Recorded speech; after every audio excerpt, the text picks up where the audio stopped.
वैवाहिक जीवन को लेकर मैंने यानी आनंद प्रदीक्षित ने बहुत सारे वीडियोस बनाए हैं और ये बनाने का हमें अधिकार भी है,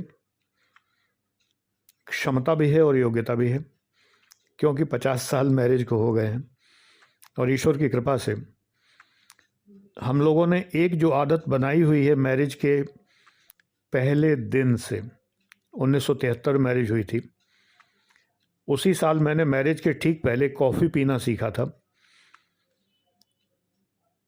एक बार जनरल मर्चेंट की दुकान पर गए थे चाय की पत्ती लेने के लिए, तो उसने कहा कि भैया कॉफ़ी भी आई है एक। हमने कॉफ़ी क्या होती है, बोला छोटा पैकेट ले जाके देखो, 4.5 रुपये का है और इसको दूध में घोल के पीना, चीनी डालना, जले पराठे जैसी महक सी आती है इसमें, लेकिन बहुत अच्छा लगेगा।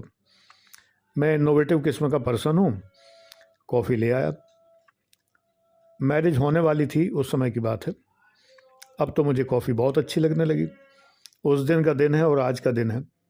अब आप कहेंगे कि मैरिज से संबंधित और वैवाहिक जीवन के बीच में कॉफ़ी की कहानी कहाँ से घुस पड़ी। ये बहुत ज़रूरी कहानी है। जिस दिन विवाह हुआ तो मंडप के नीचे हम दोनों ने कॉफ़ी पी। ससुराल में जब शादी हो रही थी मंडप के नीचे, शादी तो ससुराल में ही होती है, मंडप के नीचे साले सालियों ने पूछा, हालांकि मैं साला साली वर्ड यूज़ नहीं करता, आपको समझाने के लिए कह रहा हूँ। तो पत्नी के भाई बहनों ने जब ये पूछा कि जीजा जी क्या पियेंगे, शरबत, कोल्ड ड्रिंक या चाय, तो मैंने कहा कॉफ़ी पीऊँगा। और कॉफ़ी का डिब्बा मेरे सूटकेस में रखा हुआ है, बनाना ना आता हो तो हम समझा देते हैं। सब लोग हंसने लगे। एक उत्साही मेरा मित्र गया, क्लास फेलो था, और मेरी अटैची से कॉफ़ी का डिब्बा निकाल लाया। उसने कॉफ़ी बनाई और हम पति पत्नी ने पी। फेरों के पहले हम लोगों ने कॉफ़ी पी। उस दिन से हमारा ये नियम है कि प्रतिदिन सोने के पहले एक आध बार बीच में दोपहर में भी हम लोग साथ में कॉफ़ी पीते हैं। और हमारे सुखी वैवाहिक जीवन का सबसे बड़ा रहस्य ये है कि हमने ये तय किया है कि सोने के पहले, 50 साल हो गए आज इस नियम को ईश्वर की कृपा से निभाते हुए, सोने के पहले हम साथ में कॉफ़ी पीकर ही सोएंगे। कॉफ़ी पी के मुझे बहुत अच्छी नींद आती है, पत्नी को भी और मुझे भी। लोगों को नींद उड़ जाती है, हम लोगों को आती है। ऐसा नहीं है कि हमारे बीच में मनमुटाव नहीं हुए या छोटे मोटे झगड़े नहीं हुए, होते हैं, लेकिन ये चूँकि एक नियम बना हुआ है, तो कई बार तो ऐसा हुआ कि कुछ तीखी बहस चल रही थी, कुछ मनमुटाव चल रहा था, लेकिन अचानक रात के 11 बज गए। मैंने पत्नी से कहा, अच्छा चलो बहुत हो गया, कॉफ़ी बनाओ, कॉफ़ी पीते हैं, अब सोने का टाइम हो रहा है। तो कॉफ़ी पी और सोए, और जो वैवाहिक संपर्क संबंध होते हैं वो निभाए, तो हमारा जीवन सुखी रहा। हमने ये तय किया हुआ था कि हम हंसी खुशी सोने के पहले सारे मतभेद किनारे रख देंगे और साथ में कॉफ़ी पीकर ही सोएंगे। सदा ये तय किया। तो जीवन में बेटा ये बहुत ज़रूरी चीज़ है कि सोने के पहले अपने सारे मतभेद भुला लें, सोने के पहले एक हो जाएं, सोने के पहले अपने संघर्ष ख़त्म कर लें, संघर्षों को विराम दे लें। इसका एक ही तरीका है, सरेंडर। सरेंडर करिए। अगर लगता है कि मेरी पत्नी सिंह राशि है और मैं तुला राशि हूँ, तुला राशि एडजस्टिंग राशि होती है, सिंह राशि थोड़ी सी डोमिनेटिंग होती है, तो बहुत अच्छी हैं, बहुत एडजस्टिंग है। तुला मैं हूँ, एडजस्टिंग वो ज़्यादा है। बहुत एडजस्ट किया है मेरे माता पिता के साथ। मेरे पिता बहुत उग्र थे, उग्र स्वभाव के थे, बहुत क्रोधी थे, परशुराम थे क्रोध में, दुर्वासा कह लीजिए। लेकिन मेरी पत्नी ने बहुत निभाया। सास ससुर के साथ हम लोगों ने जॉइंट फैमिली ही रखी हमेशा। जब मैं सरकारी नौकरी में आ गया, असिस्टेंट कमिश्नर हो गया था, ट्रेजरी ऑफिसर हुआ, तो उन दिनों ट्रांसफ़र बहुत होते थे, तो माता पिता मेरे साथ रहते थे। हमारे कोई खेती नहीं, कोई कुछ नहीं, कोई चिंता नहीं थी कि घर पे ही रहना ज़रूरी है, तो माता पिता को साथ रखते थे और मेरी पत्नी ने सदैव निभाया। तो मेरी पत्नी की एक आदत है कि वो कोई ऐसी बहस नहीं करती हैं जिस बहस से कोई हानि हो, जिस बहस से कोई ईगो को ठेस पहुंचे, ऐसी कोई बहस नहीं कर सकती। बहुत अच्छाइयाँ हैं उनमें, सैकड़ों अच्छाइयाँ, उसके मुकाबले तो मेरे अंदर कुछ भी नहीं है।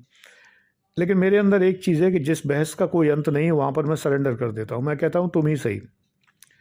और बेटे सच में बता रहा हूँ कि मैंने 1000 बार ये महसूस किया है कि जब मैंने यूं ही केवल शांति के लिए, केवल संघर्ष खत्म करने के लिए सरेंडर किया है और पत्नी को कहा है कि चलो तुम ही सही, तो सच बात बताऊं तुम्हें दिल की कि वो ही सही निकली, उन्हीं की बात सही निकली।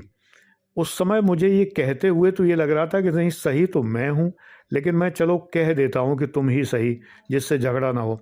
लेकिन बाद में पता चला कि उनकी बात ही सही थी, वे ही सही थी। तो धीरे धीरे मेरी ये आदत बन गई कि मैं ये मानने लगा कि जब कभी संघर्ष होता है किसी बात को लेकर तो बात उनकी ही सही निकलेगी, तो क्यों ना पहले ही मान ली जाए। तो क्योंकि लोक व्यवहार उनको ज़्यादा आता है, मुझे नहीं आता।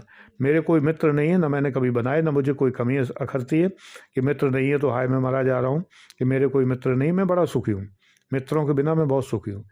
मैं जनरली किसी से राय नहीं लेता किसी मामले में, स्वयं ही अपना निर्णय लेता हूँ। और ईश्वर की बड़ी कृपा है, मुझे किसी कभी जीवन में आवश्यकता नहीं पड़ी कि उसको अप्रोच करो, इसको अप्रोच करो, ये काम फलाने अप्रोच से कराओ, इसकी ज़रूरत। दोस्तों की ज़रूरत तभी पड़ती है। मेरा एक सिद्धांत है, मैं ये मानता हूँ दोस्त मुसीबत में काम आते हैं, लेकिन मुसीबतें भी दोस्तों के कारण ही आती हैं। ये मेरा सिद्धांत है। तो मैंने दोस्त नहीं बनाया, पत्नी को ही सबसे अच्छा मित्र माना, गर्लफ्रेंड उन्हीं को माना मैंने। गर्लफ्रेंड जैसा कोई प्राणी मेरे जीवन में नहीं होता था कभी भी। उस ज़माने में ये शब्द ही नहीं था, ये तो बाद में आया। अशोक कुमार की एक फिल्म थी जिसमें रेखा थी, तो अशोक कुमार एक बार रेखा से मजाक में कह रहे थे, रेखा उस फिल्म में उनकी बहू की बहन है मेरे ख्याल से, तो उससे वो मजाक में कह रहे थे कि तू तो मेरी गर्लफ्रेंड है, तू गर्ल है कि नहीं, और मेरी फ्रेंड है कि नहीं, इसलिए तू मेरी गर्लफ्रेंड है। तो ये शब्द पहली बार उस फिल्म में सुना, नमकीन फिल्म थी, ये पता नहीं कौन सी थी, उसमें सुना था कि गर्लफ्रेंड शब्द क्या होता है।